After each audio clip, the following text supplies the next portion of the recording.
I am Yudelka Tapia, and I am the Assemblywoman of the 86th Assembly District.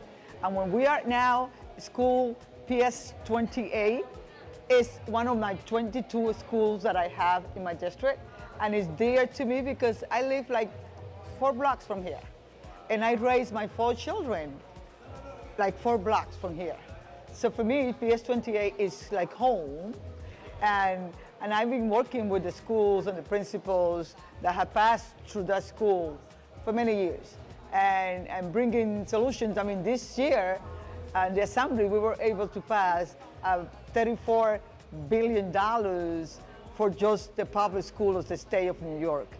And 23 of those $1 billion came for the city of New York because we needed 100% of foundational aid, and we were able to do it for this year after more than 25 years fighting for it, because Black and brown community didn't have the opportunity to have all the resources.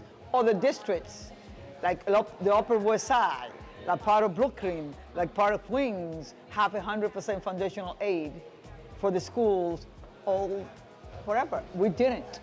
Black and brown community didn't have the opportunity to do that, so we were able to finally this year to put that 100% of the foundational aid. And when I say foundational aid, it's all the money that a school needs. We're not talking about equality, we're talking about equity, because our school, the taxes that our community and our families can pay is different than the taxes that the Upper West Side pay, right?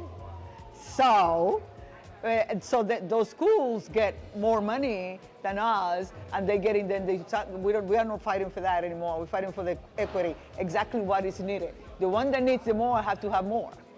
So that's what the foundational aid means. I'm a member of the Economic Development, Job Creation, and Workforce Development in the Assembly.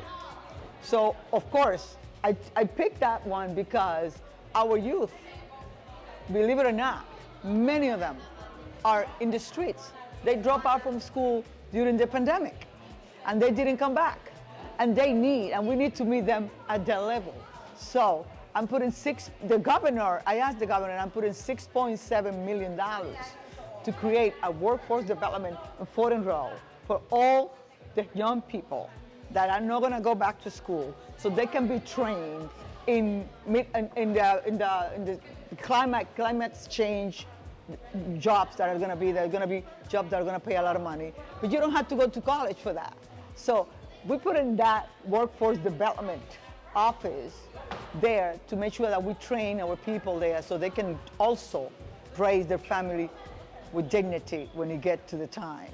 And that's what I say when we're fighting for the youth, because I mean, they are the future. And if they don't have good jobs, and they won't be able to move forward. So, of course, the future is for the youth. And all we do is for them. Even when they are many times absent, but we were figuring out how we're gonna get and meet you at the same level that you are, at your level. Because I cannot tell you, go to college if you're definitely not gonna go to college. I had to go where you are.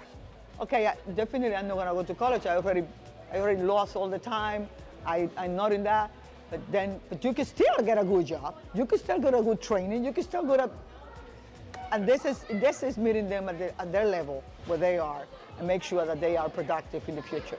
So yes, we're working for the youth of the future, the ones that are going to take the baton from us.